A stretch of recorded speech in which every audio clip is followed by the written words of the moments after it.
3, 2. Muy buenas tardes, subsecretaria Marina Núñez. Muchas gracias por dedicarnos su tiempo a esta entrevista. Soy Rebeca Peralta Mariña Larena, encargada de la elaboración del cuarto Informe Nacional Voluntario por la Secretaría de Economía. Muchas gracias, Rebeca. Bueno, estamos muy interesadas en plasmar los logros, la visión, los objetivos del programa original que ustedes están llevando a cabo y bueno, estamos aquí en Los Pinos, justo donde se está desarrollando esta versión del programa. Y pues nos gustaría tener una visión mucho más detallada de su experiencia como promotores e impulsores de esta gran, que ustedes le llaman movimiento, que es original. Entonces, bueno, sin más preámbulo, comentar, bueno, ¿cuál es el papel del Estado para garantizar los derechos culturales y colectivos? Recién en 2020 se aprobó la Ley de Patrimonio, pero el plagio ha existido desde hace muchas décadas. ¿Por qué no se había implementado un programa con estas características?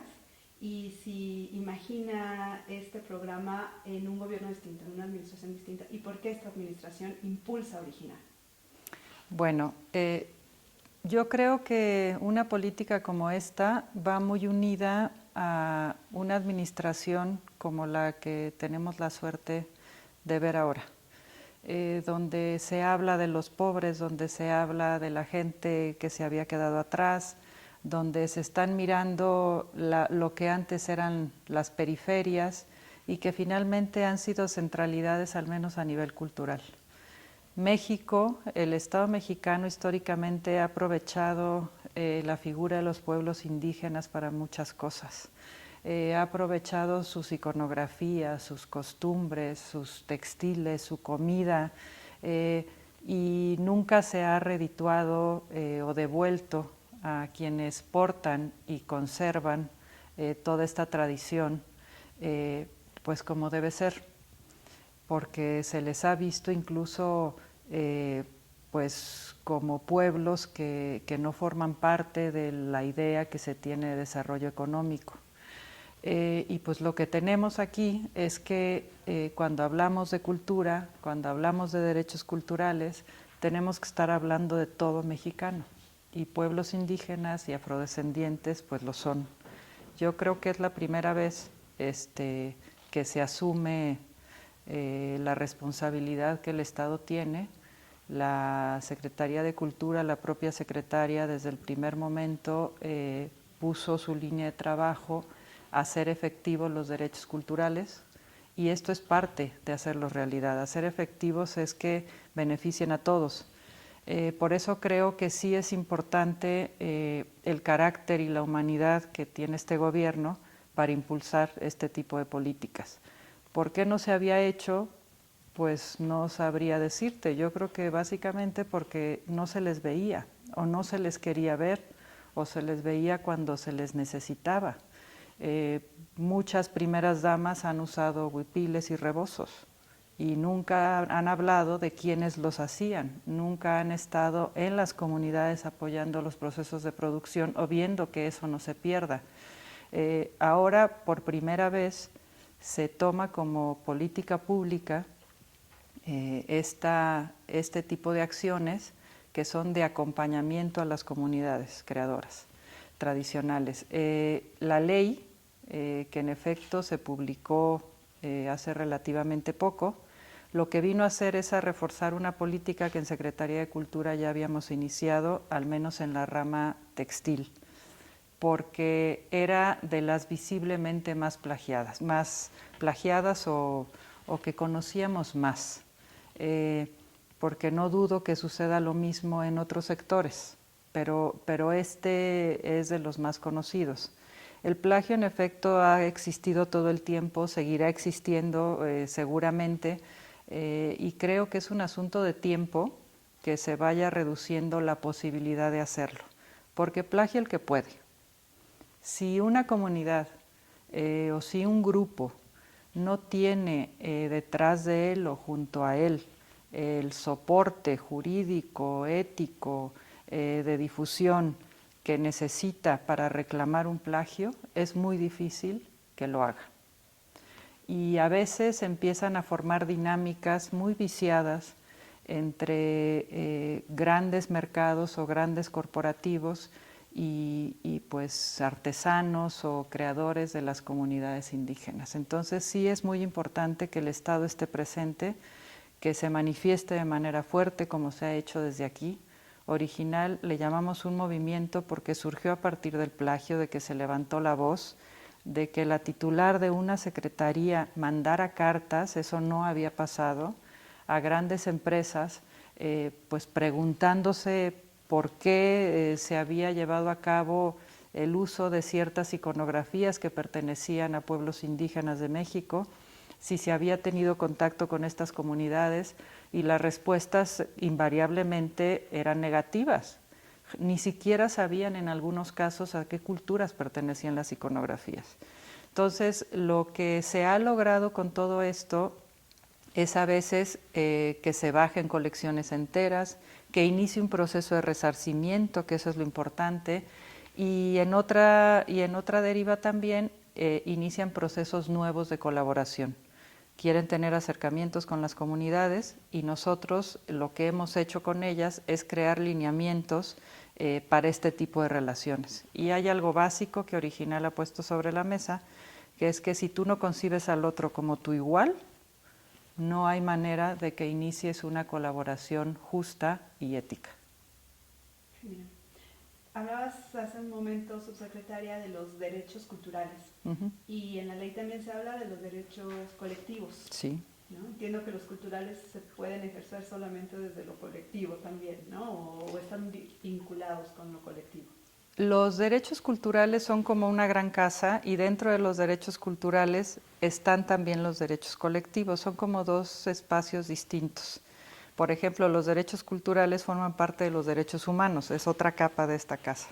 El derecho colectivo es el derecho que está muy relacionado con aquellos factores que tienen que ver con una colectividad o con el derecho sobre un patrimonio colectivo, como en el caso de los pueblos indígenas y de los pueblos afrodescendientes. Lo que hemos estado viendo, lo que más conocemos nosotros es el derecho individual, porque siempre hablas del derecho de autor.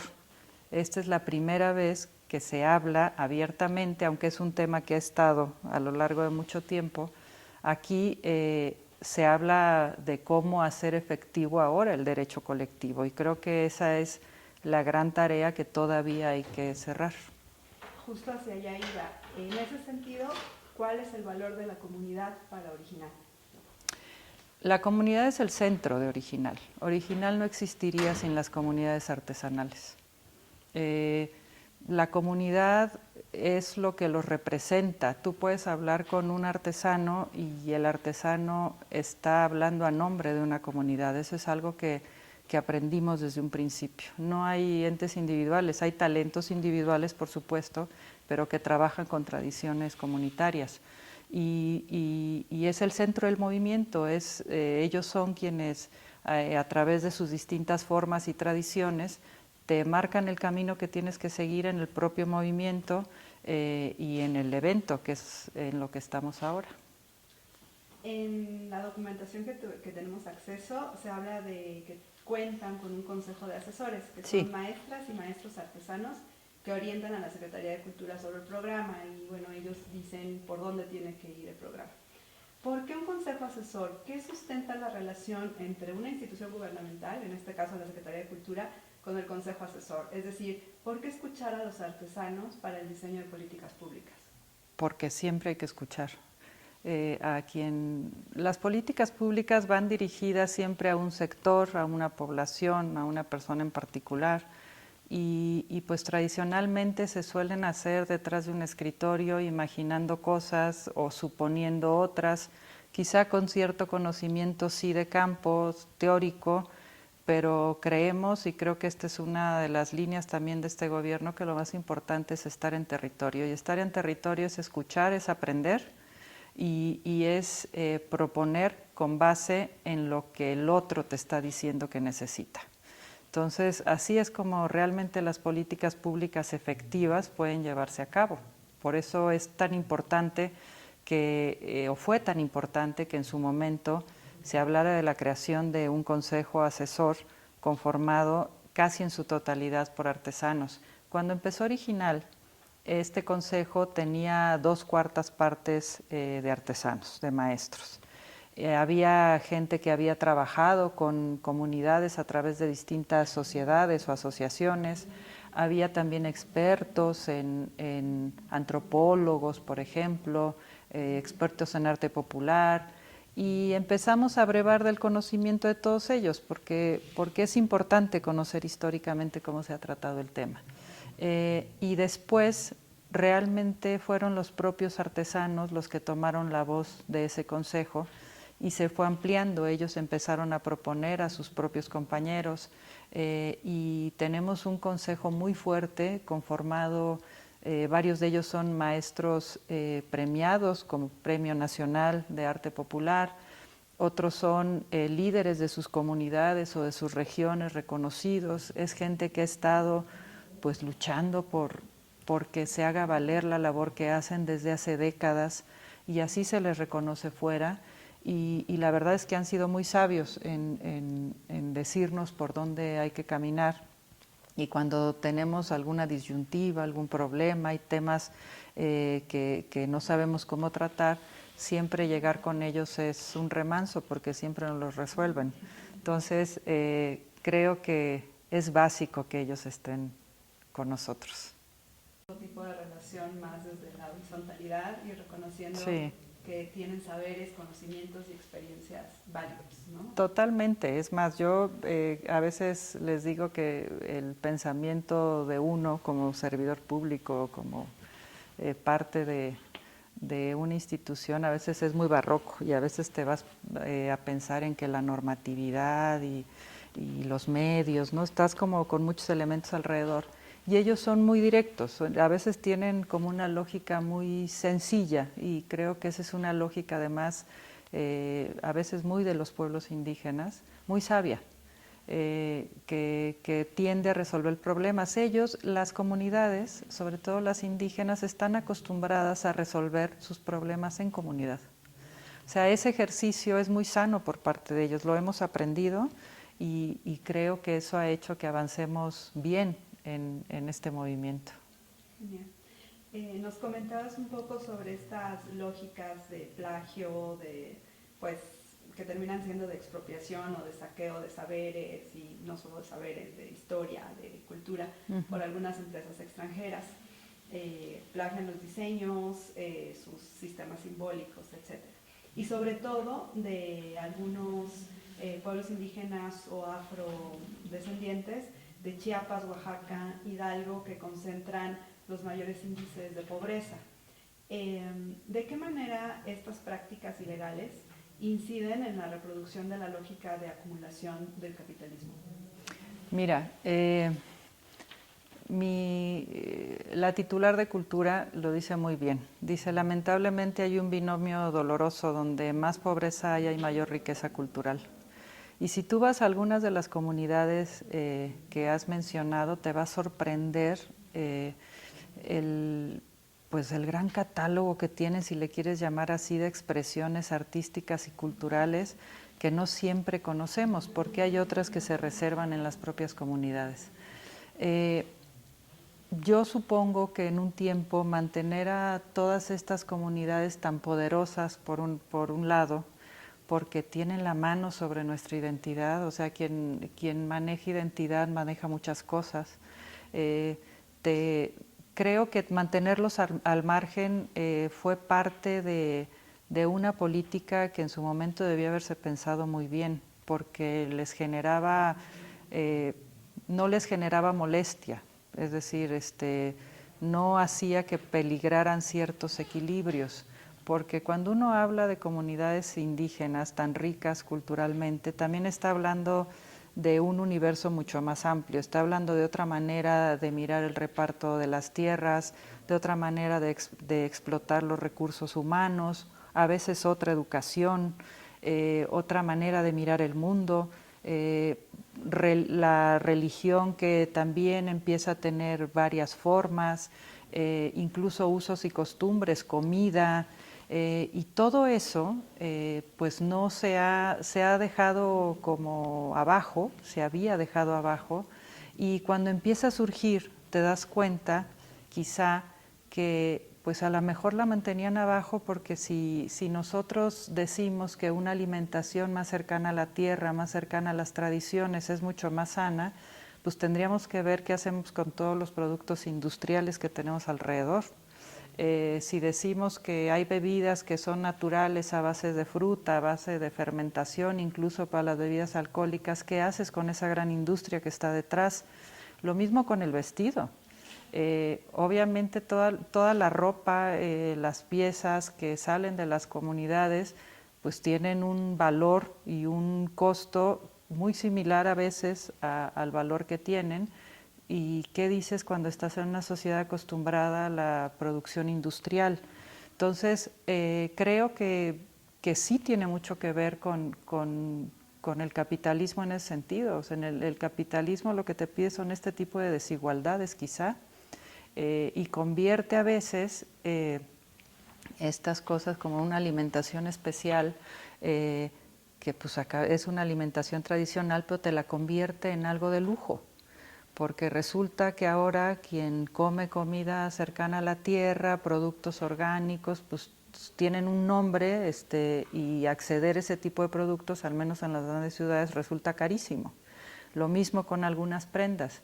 Entonces, tiene mucho que ver, yo creo que lo que estamos comenzando a hacer primero es poner en valor de un público mucho más amplio todo aquello que los artesanos están diciéndonos, al menos en el caso del textil desde hace tiempo, que existe, que tiene un significado, que puedes vestirlo, que puedes acceder a él, que si te lo pones no hay ningún problema de que te tachen de alguna manera, como les pasó a ellos.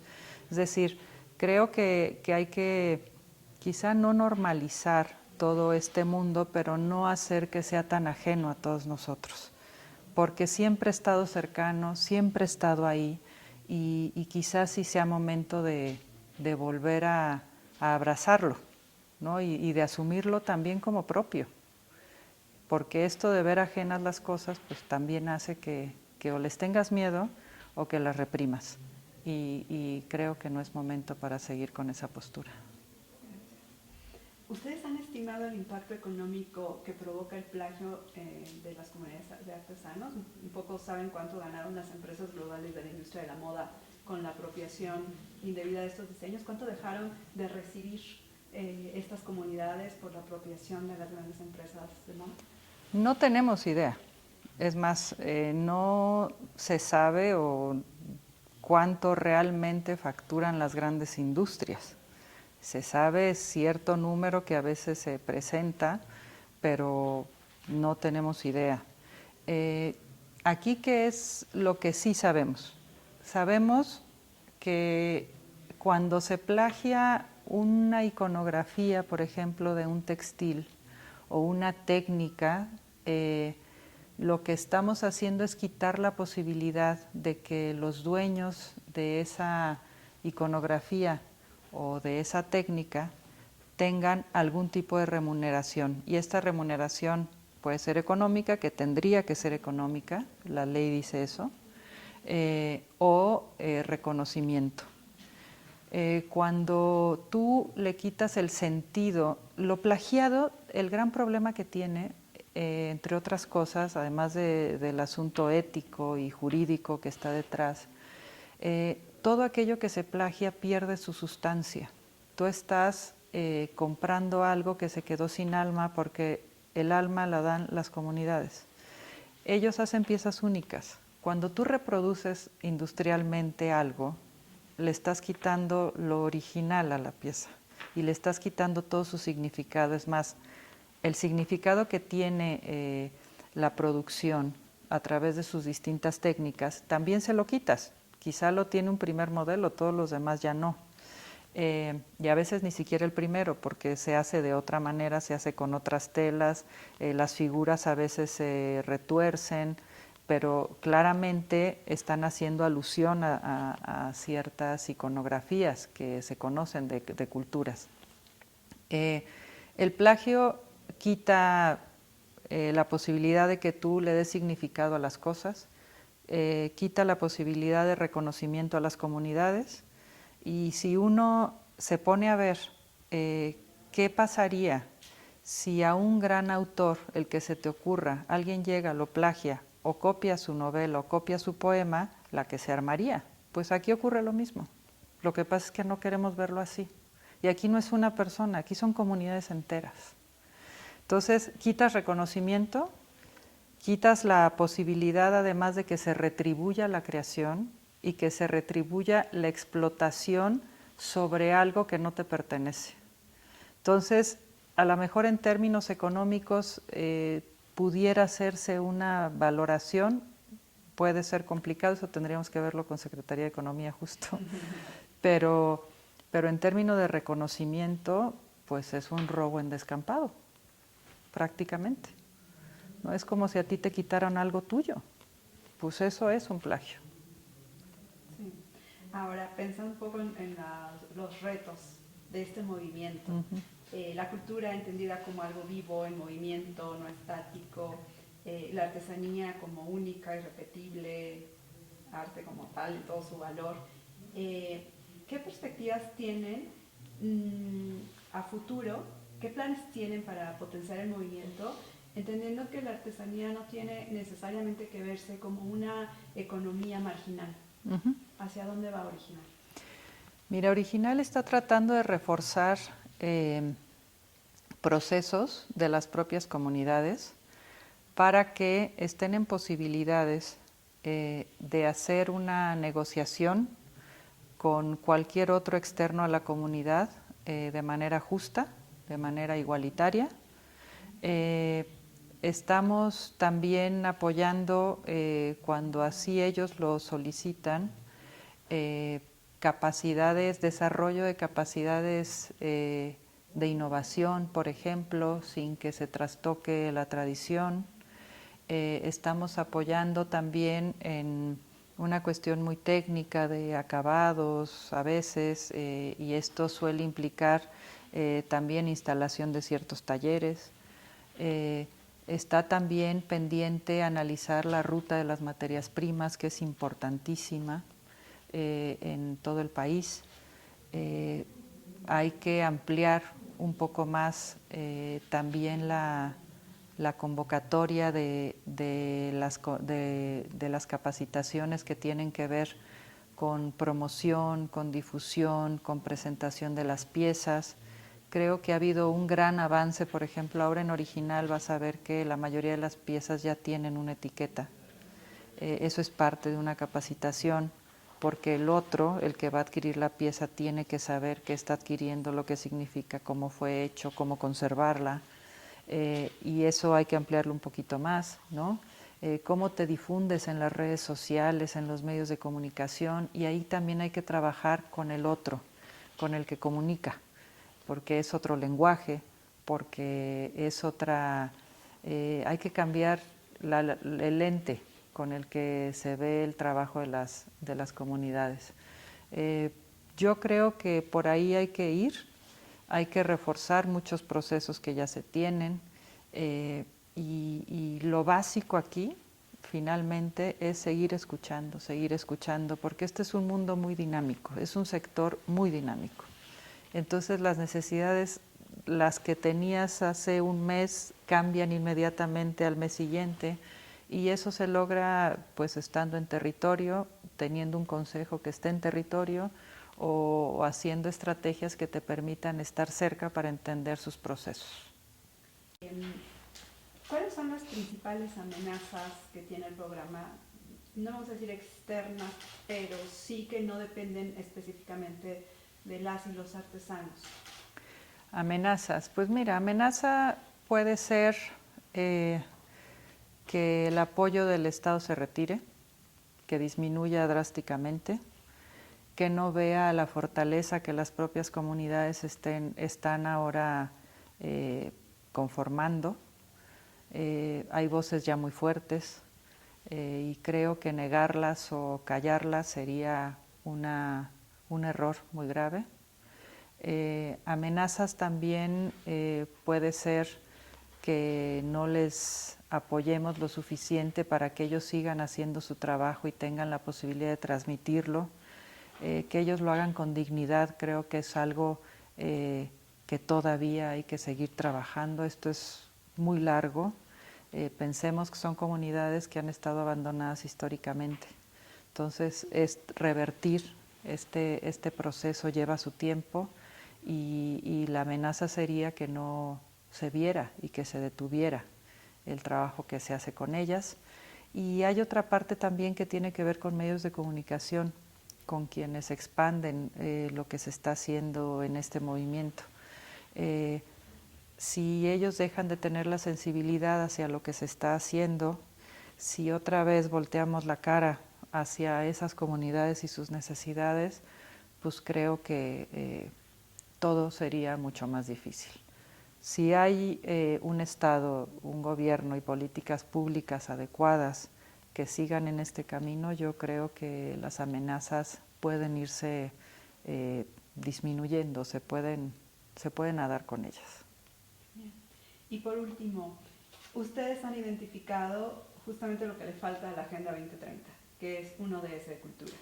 ¿Cómo te imaginas el ODS de cultura, subsecretaria? El ODS de cultura es algo que se dijo desde un principio que era necesario porque la cultura lo ven como algo transversal todo el tiempo, como un facilitador para que los otros ODS se lleven a cabo.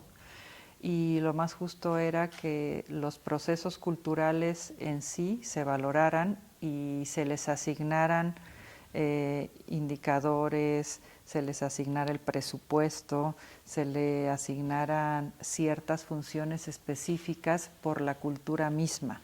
Es decir, no la cultura como un facilitador de cosas o como un mediador para llevar a cabo ciertas otras cosas, sino la cultura como proyecto de preservación de patrimonio, tanto material como inmaterial. La cultura como vehículo de expresión artística actual. Tenemos una sociedad o un mundo donde a veces parece que solo nos podemos comunicar a través de nuestras expresiones culturales. Pues eso, tenerlo sobre una agenda mundial, creo que es lo que hace falta.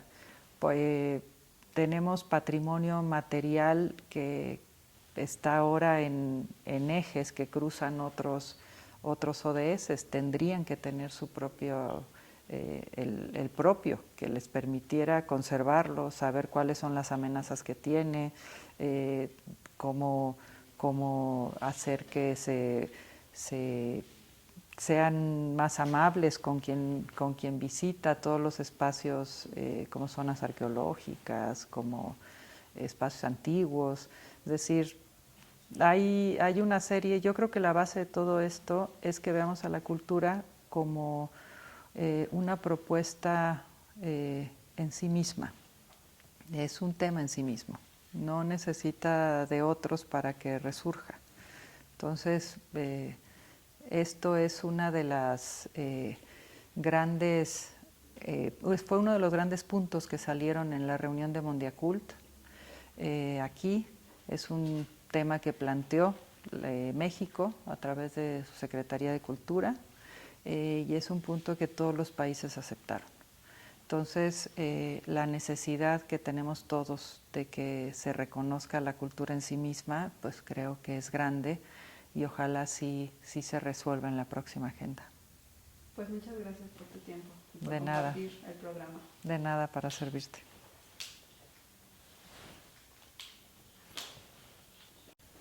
Grabando, 3. Original es un movimiento en defensa de los derechos colectivos de las comunidades creadoras de México.